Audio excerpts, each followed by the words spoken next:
noches, un nuevo programa de Debate a 3. Hoy vamos a hablar de la sanidad en Canarias, de ese servicio público que todo el mundo se queja, no sabemos si con razón o sin razón. La clase médica, algún sector dice que sin razón, el gobierno dice que es que realmente funciona estupendamente, mientras que el usuario ve caer el tiempo y ve cómo nos ha atendido. Para lo cual me acompaña el vicepresidente del Colegio Médico, don Pedro Javier Cabrera, y el representante del sindicato médico, señor don Levi Cabrera. Buenas noches a ambos. Y mi pregunta primera, y también al público en general, sería: ¿por qué se habla tan mal de la sanidad en Canarias? ¿Quién quiere hablar de usted? Empezar. Bueno, puedo empezar yo mismo, si no les importa ante todo. Primero, muy buenas noches a todos y muchísimas gracias a Canal 8 por la invitación a tomar parte en un debate sobre un tema tan importante como es la sanidad, que ya bien decía la canción, tres cosas hay en la vida: salud, dinero y amor. Pues vamos un poco a centrarnos en esta primera parte, que es la salud, la sanidad. Existe ahora mismo cierto bullicio en la opinión pública criticando algunos aspectos de la sanidad que tenemos ahora mismo en Canarias, y quizás si analizamos un poco cuáles son las causas de que ahora mismo existan estas divergencias sobre la calidad y el trato que reciben por parte del sistema público de salud, yo creo que fundamentalmente se debe a varios aspectos, entre los cuales está ciertos problemas que hay desde el punto de vista de las infraestructuras, problemas estructurales, tanto de personal como de medios físicos. Ya sabemos que en los últimos años se ha incrementado de manera no prevista y desmesurada la población en las Islas Canarias. Hemos pasado en los últimos 5 o 6 años de una población de 1,5 millones, 1.400.000 habitantes, a prácticamente 2 millones de habitantes. Existe un informe sociológico por parte de una universidad donde ya se indica que por encima de los 2 millones de habitantes la convivencia social en Canarias pues puede ser quizás un tanto dificultosa, y de hecho pues parte de esta problemática en infraestructura viene determinada pues por el aumento tan importante en población, lo que se traduce en aumento de pacientes y en aumento de recursos sanitarios.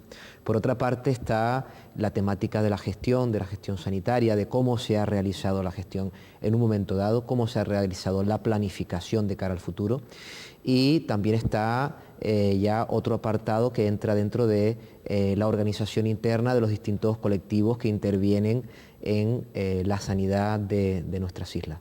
Yo creo que para empezar, por lo menos estos 3 puntos, yo creo que es un buen comienzo, y quizás podremos debatir a partir de ellos alguna otra cuestión interesante. ¿Para ustedes? Sí, apuntar también que para que los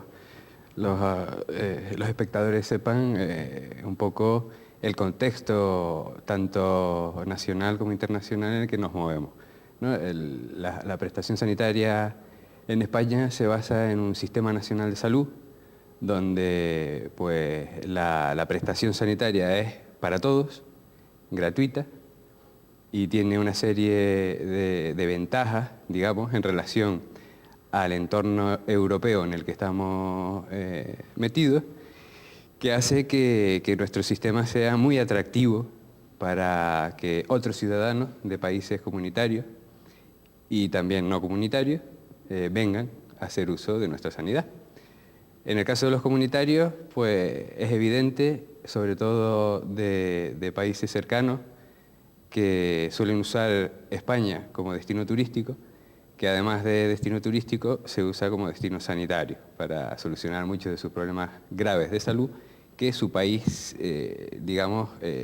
no les soluciona con la prestación que da España.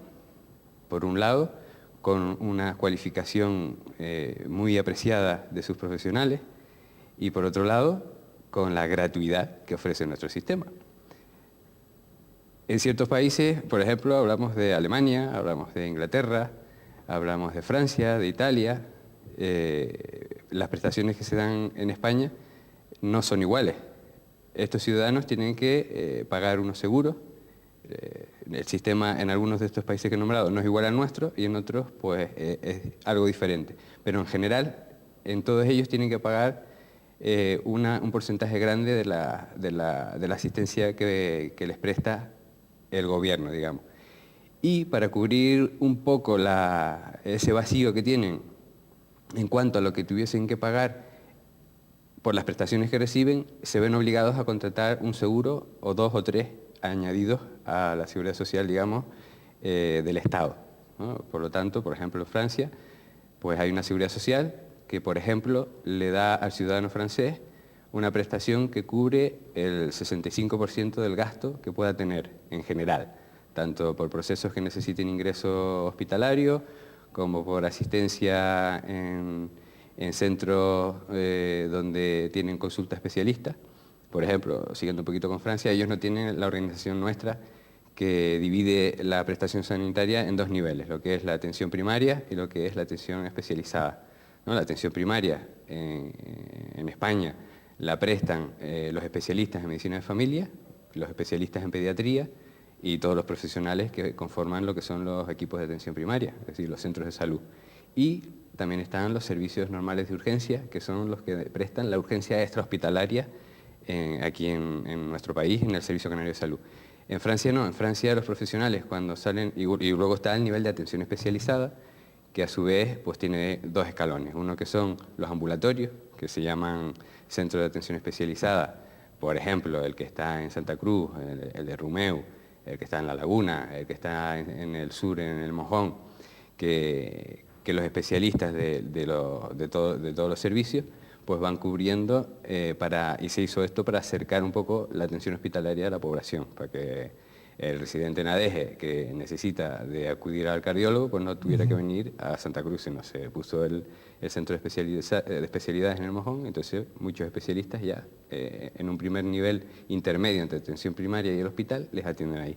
¿Que se resuelve el problema ahí? Pues estupendo, porque ya no tiene que ir al hospital. ¿Que necesita más pruebas o seguir estudios? Pues hay que ir al hospital. Entonces, ese sistema en Francia, por ejemplo, no existe, sino que los profesionales tienen que montar sus consultas, tanto el especialista en psiquiatría como el especialista en otorrino o el especialista en medicina de familia, él monta su centro de atención al paciente. Contrata con el gobierno una atención según los pacientes que va a atender y le cobra el paciente que va allí. Por ejemplo, yo soy un ciudadano francés que vivo en Burdeos y tengo un dolor de cabeza. Pues puedo decidir entre ir al médico de familia, ir al neurólogo o ir al neurocirujano. Yo decido, el paciente decide.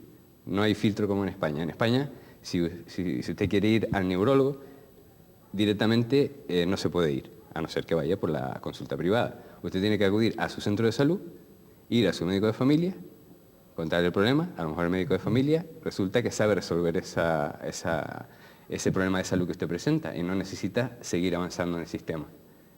Si no es así y necesita más pruebas o profundizar en su estudio, pues le remitirá al neurólogo del ambulatorio, que a su vez, si ve que necesita más profundidad en el estudio, pues terminará yendo al hospital o consultando con otro especialista.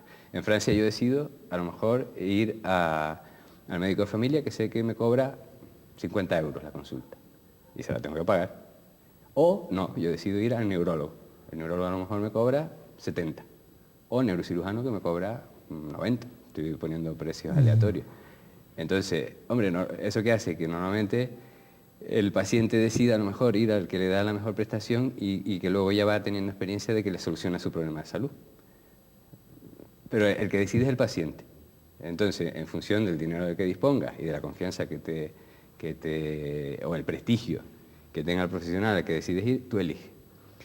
Luego tiene un periodo de tiempo en el cual el gobierno le reembolsa lo que le ha cobrado ese profesional en el porcentaje que tiene pactado el servicio de salud francés. Por ejemplo, yo le voy a abonar a usted el 65% de lo que ha pagado.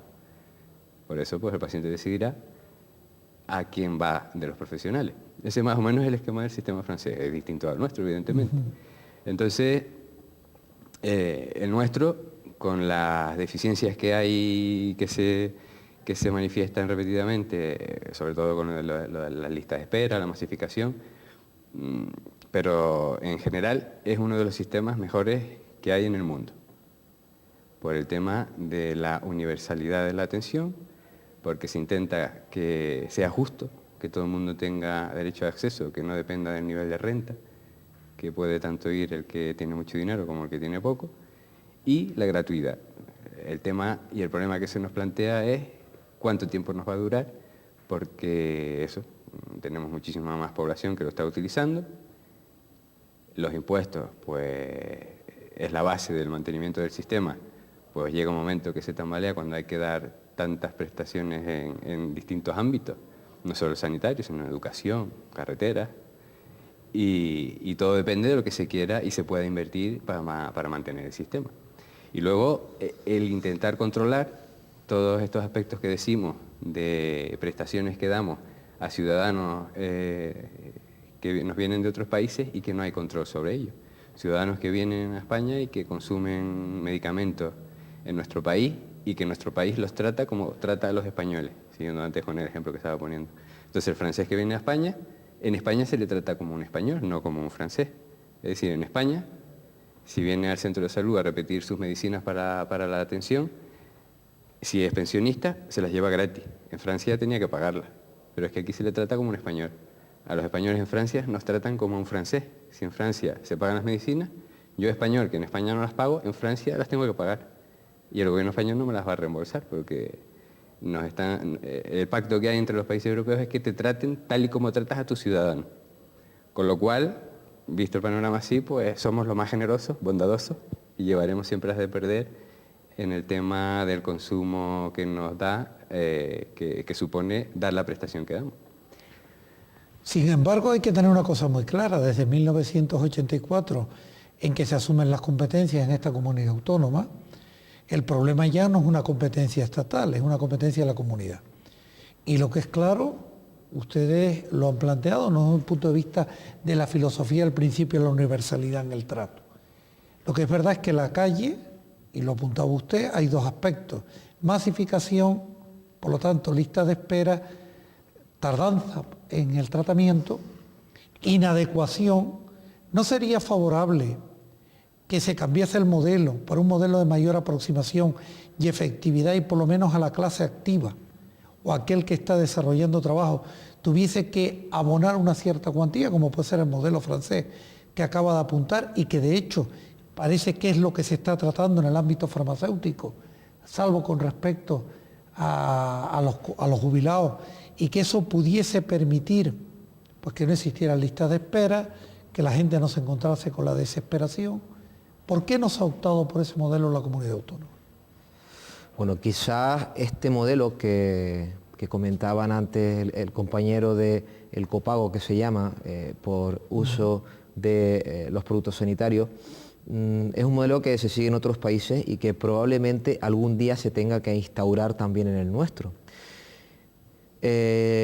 Yo creo, eso ya es una opinión personal, que el principal problema que tenemos aquí es que es un modelo que va a ser que desde el punto de vista político, todos los partidos que vayan pasando por aquellos órganos de gestión que tienen que ver con decidir qué modelo sea el que se utilice, no va a ser para ellos rentable porque de repente el instaurar un modelo de copago en una tradición como la que tenemos nosotros, donde siempre la sanidad ha sido gratis y donde nosotros tenemos muy interiorizado que la sanidad y la salud es lo más importante y siempre debe ser gratuito, el ahí intentar introducir un sistema de que el ciudadano cofinancie las necesidades sanitarias que ellos tienen, desde el punto de vista de pues, la planificación política, es quizás un poco duro. Entonces, quizás haría falta, pues primero, sobre todo, sentarnos a negociar las partes implicadas en la sanidad y todos los partidos políticos, para ponernos de acuerdo en cuál es el modelo que nosotros queremos para la financiación y para la optimización de los recursos sanitarios de aquí a los próximos años.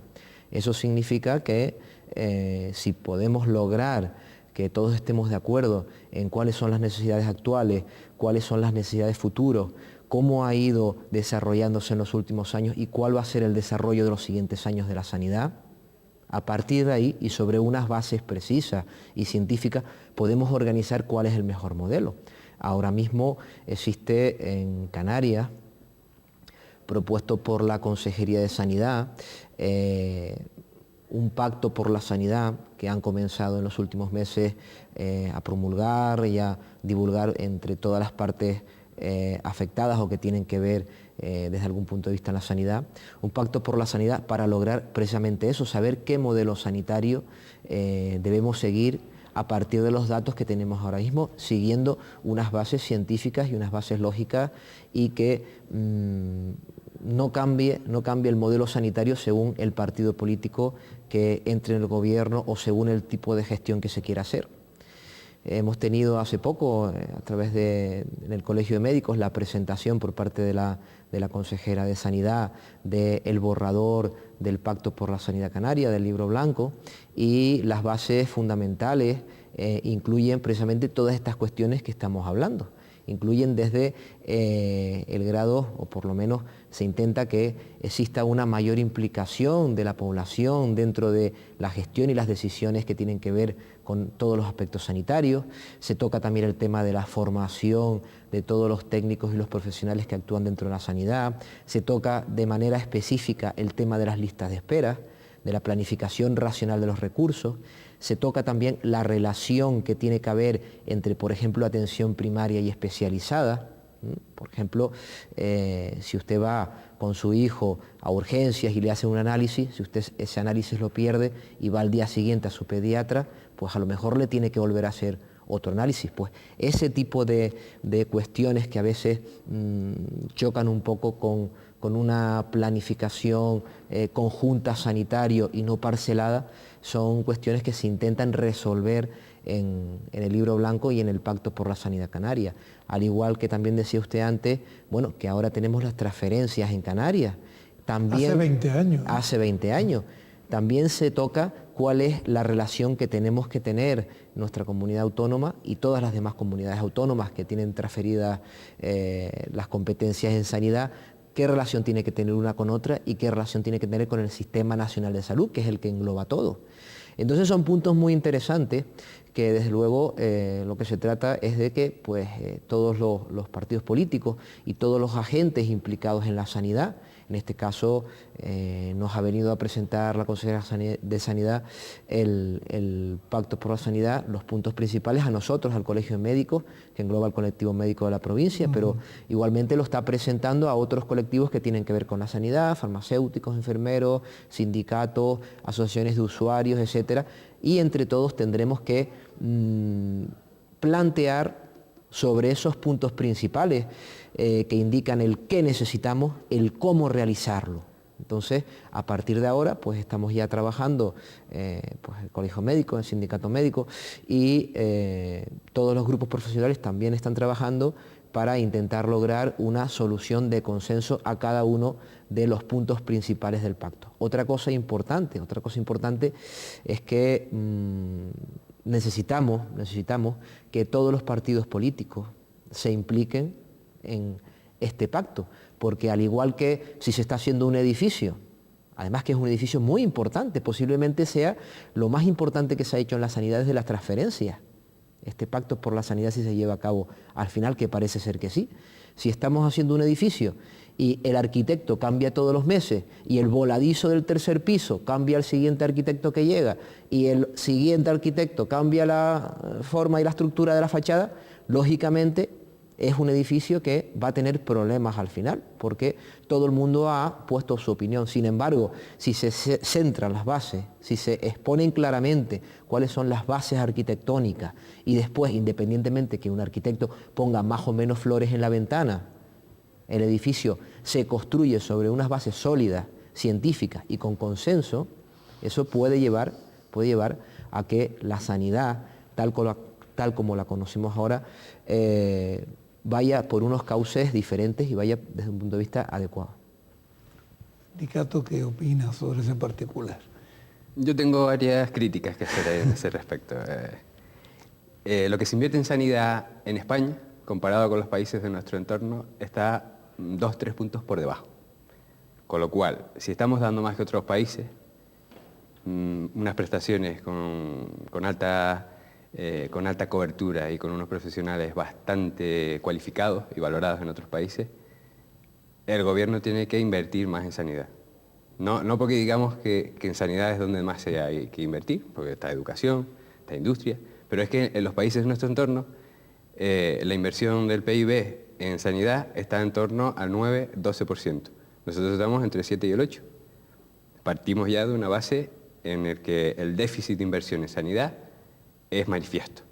Con lo cual, estamos haciendo, por un lado, es un elogio a la gestión de lo que estamos haciendo, porque posiblemente si estamos metiendo menos dinero, que es lo que va a hacer al final que tengamos infraestructuras y recursos para dar la prestación que damos, pues realmente pues, parece que no se está haciendo tan mal para lo que se invierte. Es decir, que hay que invertir un poquito más, 1 o 2 puntos más del PIB para paliar un poco los problemas que estamos teniendo en cuanto a las prestaciones y la población que nos ha crecido enormemente en los últimos 5 o 6 años para poder seguir manteniendo las prestaciones que estamos dando. Eso por un lado. ¿En qué se ha puesto de manifiesto más evidentemente esto?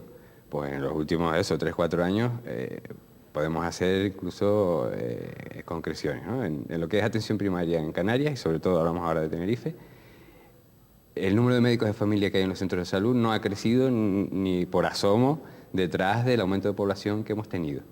Aquí se manejan unos ratios que son objetivables, es decir, se puede calcular cuántos médicos necesitamos para atender determinada población. ¿Por qué? Porque se manejan criterios que van en razón a lo que es la dispersión geográfica de la zona de salud que tenemos que cubrir y el número de médicos que deben haber. Entonces, por ejemplo, los centros de salud que conforman la atención primaria de Tenerife y de las Islas Canarias se van ubicando en lo que llamamos zonas básicas de salud, que a veces casi siempre coinciden con los municipios, pero hay otras veces que puede coger 2 municipios o alguno de otros según las distancias para facilitarle a la población el acceso al centro de salud. Entonces, la normativa que hay en vigor y que nosotros estamos en contra y que queremos optimizarla, es que dependiendo de la dispersión de la zona, tenemos un concepto que se llama G, que equivale a dispersión. G4 es la máxima dispersión. Por ejemplo, zona de salud de Granadilla. Es un G4 porque es muy dispersa. Está Granadilla, está Chimiche, está los barrios que va teniendo, que llega hasta San Isidro, cubre San Miguel. Los barrios de crecimiento de la isla. Sí, esta es una zona básica de salud que cubre 2 municipios, Granadilla y San Miguel. Y hacia abajo pues llega hasta la autopista, llega a las Chafiras, sube a San Miguel, luego está Charco del Pino, creo, hay un barrio por allí, incluso Cruz de Tea, los que sepan de esa zona, pues todo eso es una zona básica de salud que es muy dispersa, entonces es G4.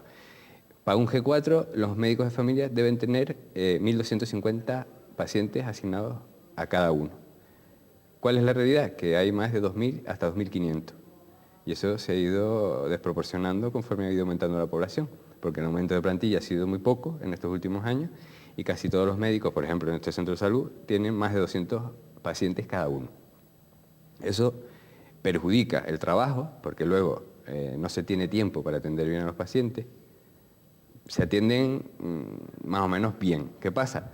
Que siempre vamos a ir con retraso, va a haber lista de espera en atención primaria, que no debe haber. Efectivamente, hay muchos centros de salud que para ir a ver a tu médico de cabecera, a tu médico de familia, te dan a lo mejor para 5 días, para 6 días y para 10 días.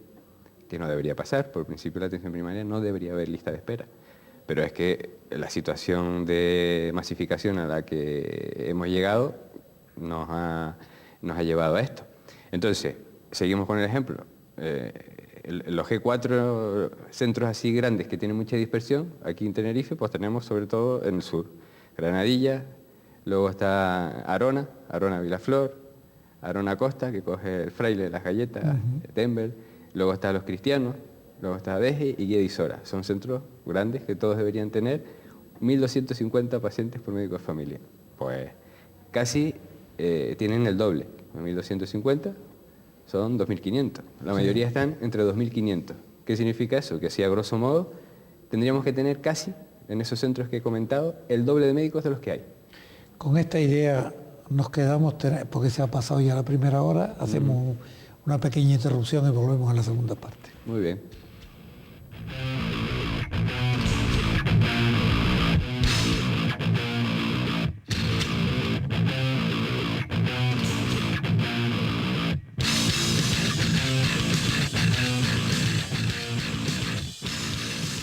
Bien, estamos en la segunda parte del programa Debate a 3.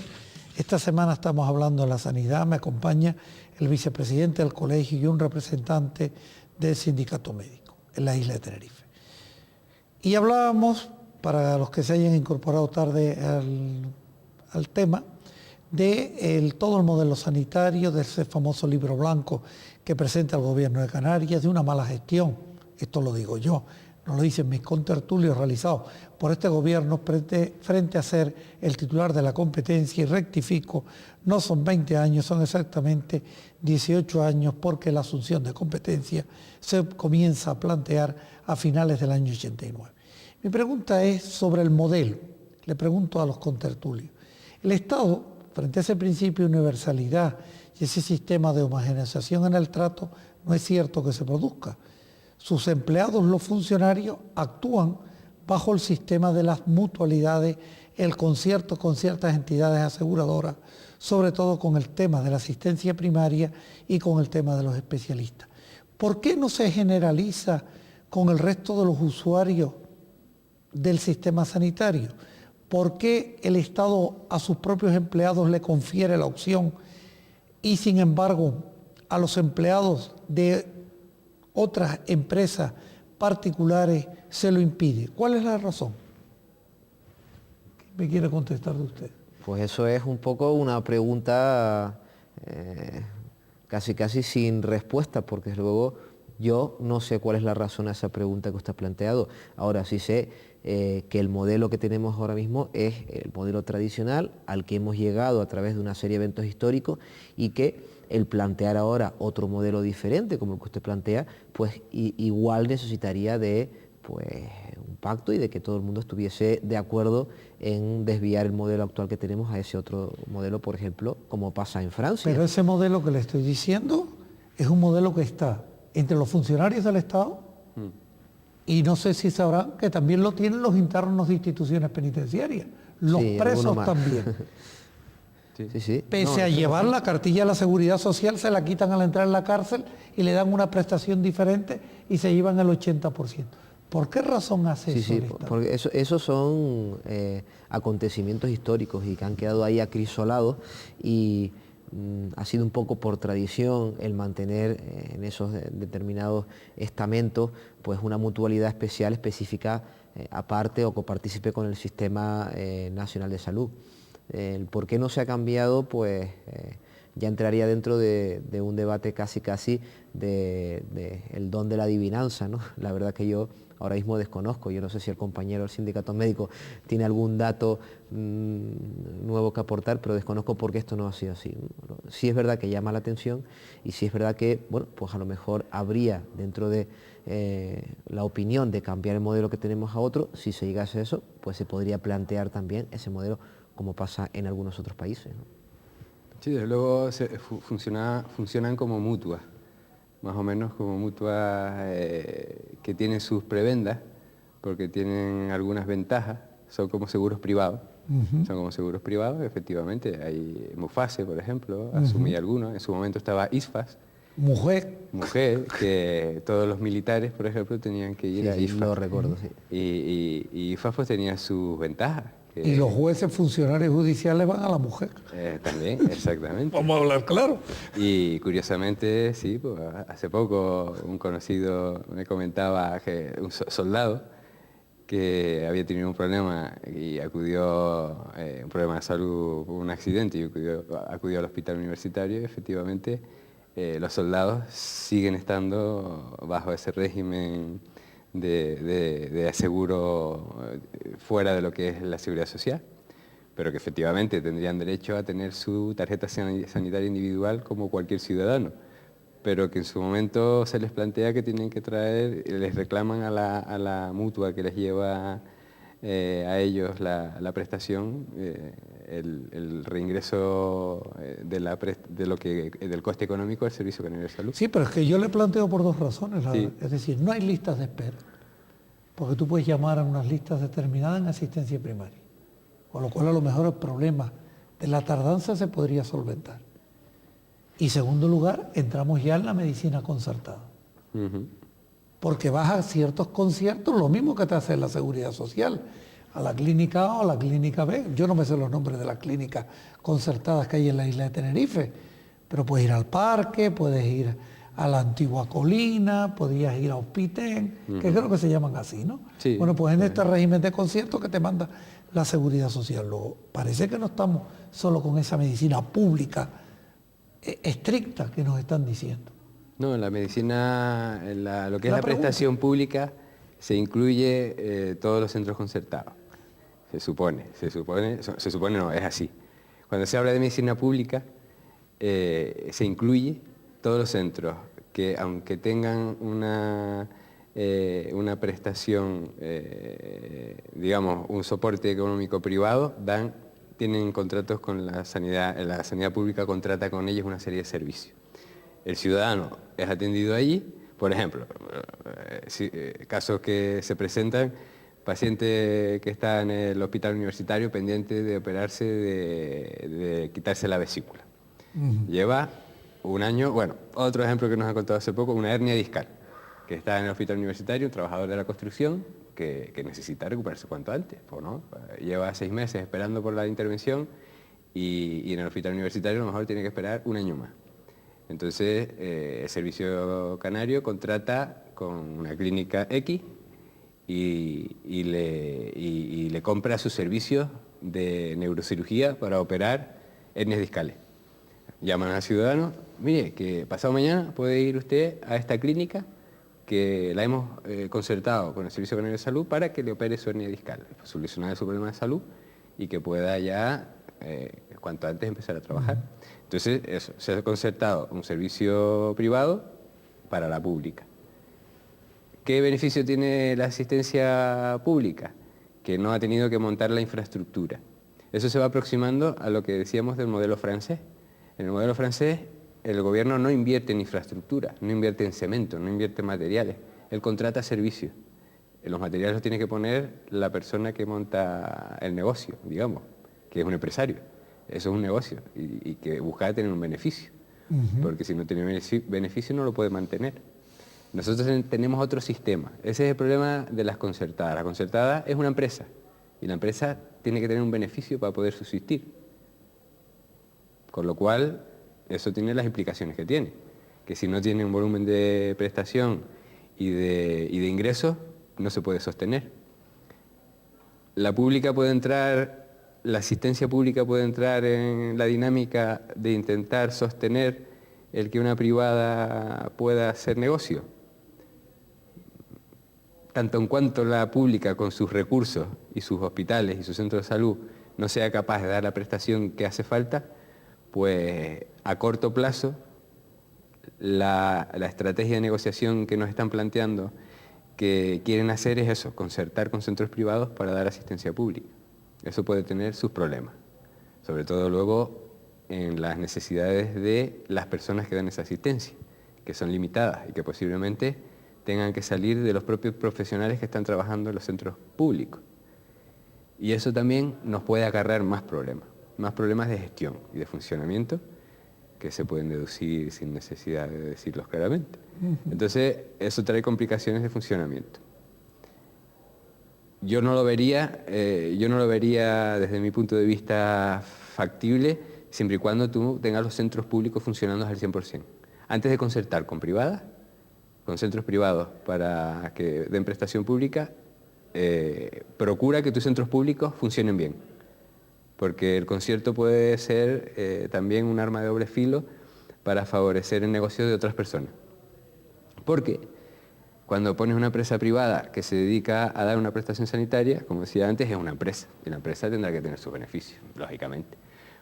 Por lo tanto, estamos en contra. Estamos en contra en que se siga con la política de conciertos, tanto en cuanto no se rentabilice al máximo el que el rendimiento de los hospitales y los centros públicos en general estén dando el 100% de su prestación sanitaria.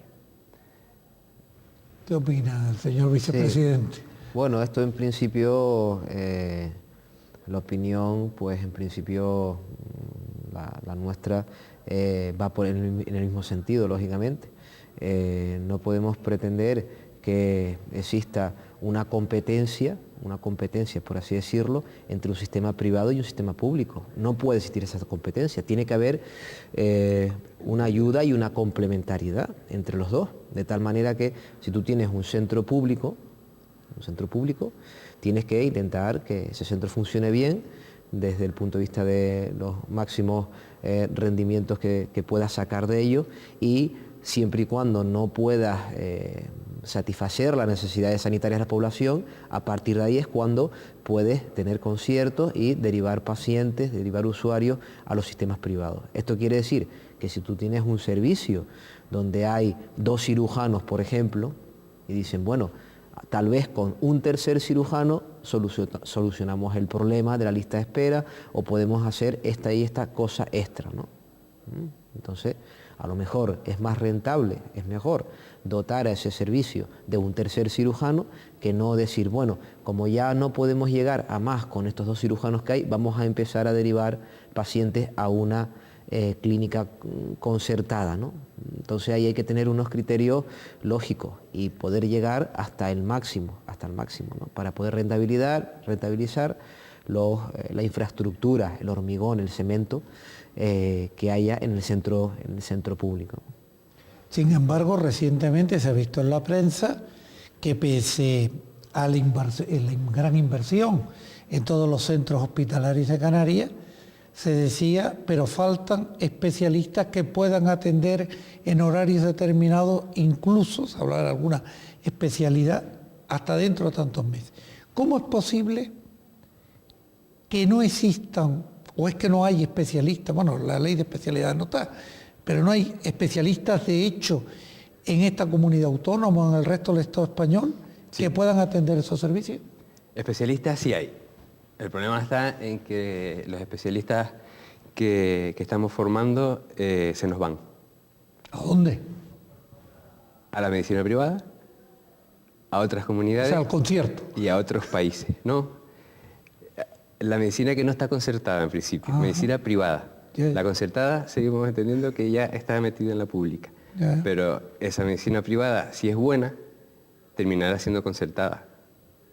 Es una vía de que ese profesional a lo mejor que ha ido a la medicina privada, al final puede terminar trabajando para la pública, si esa privada es tan buena que al final la conciertan y da su prestación a la pública. Pero ¿qué pasa con el tema profesional? Que ese centro privado ha llegado un momento en el panorama actual de la relación laboral con los especialistas médicos que ofrece mejor contrato laboral a los profesionales que van terminando sus especialidades. Entonces, en vez de el Servicio Canario de Salud o el Sistema Nacional de Salud, en este caso el Servicio Canario de Salud, hacer unas políticas de captación, de dar, digamos, calidad al contrato de los especialistas que van acabando, que salen al mercado o de los que les hace falta, se ha encontrado de pocos años para acá con que, por un lado, ellos no han mejorado la oferta laboral que ofrecen, no hay estabilidad. En el caso, por ejemplo, de los especialistas de atención primaria, los médicos de familia, hasta el año pasado nos hemos pasado unos 5, 6, 8 años casi, que se hacían contratos por hora a los profesionales especialistas de medicina de familia, que hacen su licenciatura en medicina de 6 años, que tienen que prepararse su examen MIR, que es el examen para ser médico interno residente, hacer sus 3 años de especialidad para poder empezar a trabajar, es decir, entre 10, 12 años de estudio, y con los contratos por horas pues les pagaban entre 100 y 130.000 pesetas mensuales. ¿Qué pasa? Que todo ese tiempo otros países han optado por hacer otra estrategia. Por ejemplo, los portugueses, o los ingleses, o los suecos en este caso, y sobre todo los ingleses, y ahora más Portugal, en vez de invertir en formar, siguen formando los mismos, pero se han preocupado en pagar mejor al profesional que contratan. Han subido las retribuciones. Ofertan más estabilidad. Cuando contratan a un médico para dar una prestación, pues le hacen un contrato de 1 año renovable, vinculado a objetivos, con posibilidad de ampliar horario y, según su disponibilidad, ganar más o menos, según le interese, hacer más o menos guardias. En España tenemos un sistema estatutario. El Sistema Nacional de Salud se rige por una relación laboral estatutaria, que, para que entiendan los televidentes, es parecido a un funcionario. Es lo más parecido a un funcionario, pero se llama estatutario. Entonces, ¿cómo se ingresa en ese sistema? Por un concurso de oposición, igual que pasa con los maestros, ¿no? En educación, que sigue siendo así.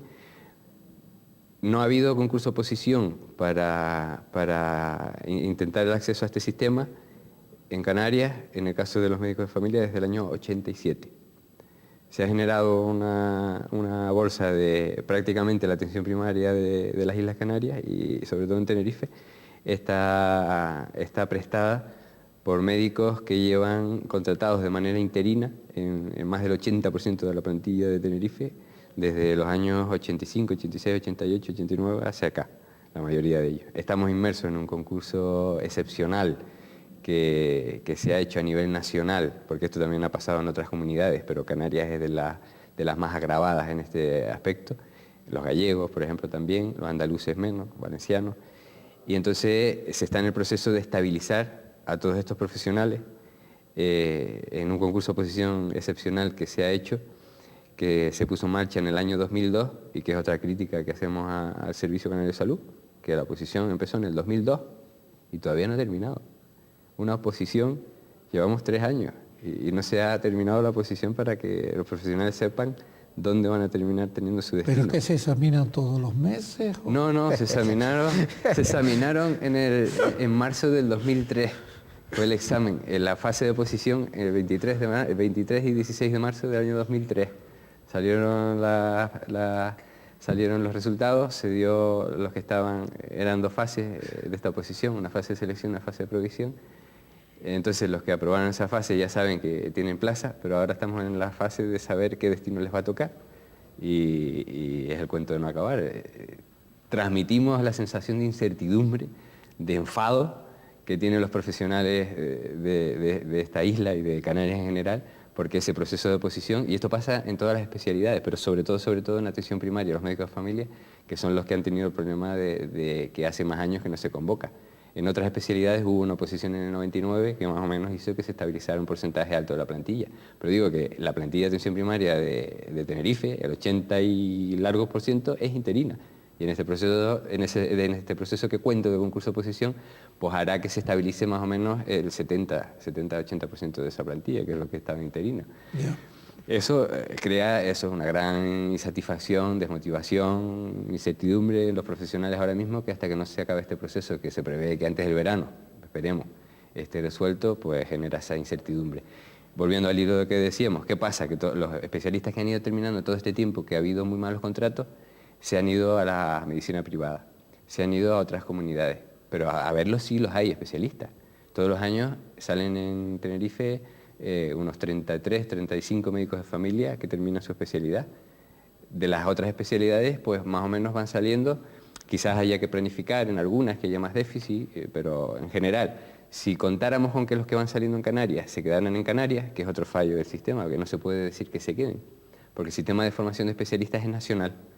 El sistema MIR calcula cuántos hematólogos me hacen falta en España para el año que viene, calculando que esos son los que se me van a jubilar, posibles nuevas creaciones de nuevas plazas, se calcula a nivel nacional. Entonces tú sacas pues 2 plazas en el Negrín, 2 en la Candelaria, pero sacas en Madrid, Barcelona, Alicante, todos los sitios de España. Si resulta que en esa oposición las plazas de Canarias las cogieron, vamos a suponer que habían 4 plazas en Canarias, la cogieron 4 murcianos, pues a lo mejor es probable que cuando esos murcianos terminen su especialidad se quieran ir a Murcia. A no ser que tú aquí les des una oferta muy golosa de que cuando acá, mira, tienes trabajo estable más o menos y una buena retribución, pues parecida a la de Murcia o la de Madrid, y a lo mejor son personas que en el transcurso de su formación echan raíces en Canarias y se quedan. Pero eso son variables que no controlamos. También puede pasar lo contrario, que gente que se ha ido fuera a hacer la formación a Madrid quiera volver a Canarias, pero eso no lo controlamos. Por lo tanto, cuando se dice que tenemos que formar más especialistas en Canarias, exactamente no es eso, porque el sistema no es canario, el sistema es nacional. Con lo cual sí, tú puedes tener más plazas aquí, pero la única solución es ofertar entrada al sistema periódica. Hay que buscar la manera, el gobierno tiene que buscar la manera de que haga oposiciones, no digo todos los años porque puede ser complicado, pero que no deje pasar más de 2 años sin hacer oposiciones. Y que saque las plazas que haga falta para cada especialidad. Todos los años que saque la que haga falta. ¿Qué hacen falta 2? Pues señores, una oposición con 2 plazas de cardiólogo, una para Hospital Negrín, otra para Candelaria, que se presenten los que quieran, pero que todo el mundo sepa que cada 2 años va a haber oposiciones. Eso hace que si yo acabo mi especialidad de cardiología y me llaman de un hospital de Portugal y dicen, mira, ¿cuánto te ofrecen ahí? Pues esto, pues yo te doy el doble. Y además te hago el contrato por 1 año renovable y con las condiciones que decía, si trabajas más, si haces más guardias, te puedo pagar más, tal. Y aquí, ¿qué panorama tengo? No, pues ya veremos, no sé, oposiciones no van a haber, quédate por aquí, a lo mejor este verano el cardiólogo resulta que uno de la Candelaria va a ir a hacer un curso a Estados Unidos de 2 meses, te vamos a contratar esos 2 meses, y después, pues no sabemos. Esa incertidumbre no la puede tener la persona, y si no tiene otra cosa, igual se queda. Pero ahora mismo es que tiene ofertas en la mesa, nada más, antes de terminar ya tiene 2 o 3 ofertas de otros países. Entonces muchos se van. ¿Por qué? Porque son personas jóvenes que a lo mejor pues, no están casadas, no tienen arraigo y que están en la edad de poder explorar otros sitios. Y lógicamente se nos van y después vete a recuperarlo. Es que ya no lo recupera. Se lo hemos dicho a la consejera. La única solución es que ellos vean que hay una expectativa de poder entrar al sistema. Que a lo mejor el que quiere quedarse dice, bueno, aunque me paguen el triple en Portugal, yo prefiero quedarme en mi tierra. Pero es que si encima fuera te pagan más, te dan más estabilidad, es que serían tontos quedándose. Ese es el problema, ¿eh? Especialistas hay, pero se nos van. Todos tenemos anécdotas de grupos de amigos que están en otros países y que han ido evolucionando y han echado raíces en otros países precisamente por este problema, ¿no? De mi promoción, pues ahora mismo éramos la promoción 70 que terminamos y hay 6, por ejemplo, en Inglaterra, hay otro grupo en Suecia, etcétera, etcétera, por ahí, ¿no? Yo quisiera contar también la anécdota de otro compañero nuestro, para que vean un poco lo que estábamos hablando ahora mismo de las dificultades de estabilidad y de las condiciones con que te encuentras cuando los profesionales terminan su etapa formativa, que quizás no es tanto como que se aumente las plazas de personas en formación, sino con dar una mayor estabilidad y de poder conseguir pues ciertas plazas y así aumentar las plantillas y aumentar los profesionales que se dedican a la sanidad en Canarias, ¿no? Yo tenía un amigo que él pues hizo medicina, era la vocación de su vida, hizo medicina, terminó medicina, estuvo 1 año estudiando el MIR, estudiando un MIR muy fuerte, aprobó el MIR, que es la oposición para acceder a la formación de especialista, hizo su especialidad y entonces cuando terminó, él vivía en La Laguna, la oferta que le hacían era pasar una consulta en el sur de Tenerife, en Los Cristianos, viendo pues en una mañana 50 o 60 pacientes, cada uno 10 minutos, ¿no? Entonces él, que tenía conocimientos era bilingüe en inglés, al final se ha dedicado a ser traductor, gana la mitad, pero era su segunda vocación. La vocación de ser médico no es ver 50 pacientes en una mañana. Entonces, aquí estamos hablando de una profesión que es muy vocacional. Entonces, ¿esto qué quiere decir? Que probablemente nos hayamos todos nosotros gastado 27 millones de pesetas, que es lo que cuesta un médico general, un médico, los 6 años de licenciatura, cuesta 27 millones de pesetas por médico. Nos hemos gastado otros millones de pesetas en la formación de ese especialista para que al final termine de traductor, porque la oferta que hay es antivocacional. Entonces, este problema pues no solamente es esta anécdota, sino que existen varias personas también, todos conocemos a varios compañeros que están en situaciones similares. O sea, la salida laboral, una vez has terminado un largo periodo de formación de 10 años que cuesta muchísimos millones a todos nosotros, no es vocacional, es antivocacional. Ante eso, ¿qué podemos hacer?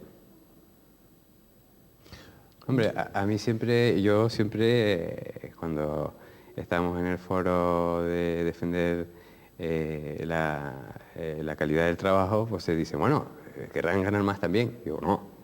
Bueno, sí, queremos ganar más, queremos que nos pague lo que paga el entorno, porque es que si no, no somos competitivos. Yo digo, bueno, usted puede seguir pagando. Hace poco salía Dorado Martín en la prensa diciendo que él quería contratar a más médicos, pero no pagarles más, sino tener más. Es decir, el problema es que no los vas a tener, porque se los van a llevar otros. Con esta reflexión se nos ha pasado el tiempo y yo les agradezco la presencia de ustedes, el tiempo es muy corto en televisión. Y evidentemente es un poco triste que un grupo que se configure nacionalista permita crear profesionales que se vayan a otras comunidades.